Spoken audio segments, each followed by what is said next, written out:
nostra vida sembla un clar matí d'estiu, amb el balcó de casa obert de bat a bat, a l'aire tebi, i amb un cel blau, però intocable, ratllat per orenetes i falsies, a l'altra banda de la reixa verda de la persiana. Un dia de mercat, amb tot de gent atrafegada, homes i dones de perfil borrós, que parlen, riolers, mouen les mans, fan tractes o s'escridassen al llarg del carrer.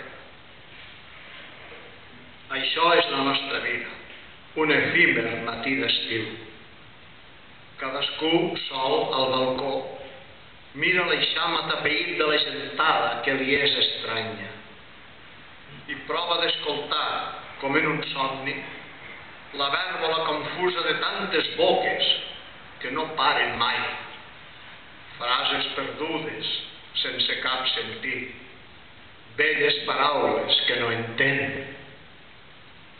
Cadascú sap que ha de morir en el silenci de la migdiada, sol al balcó.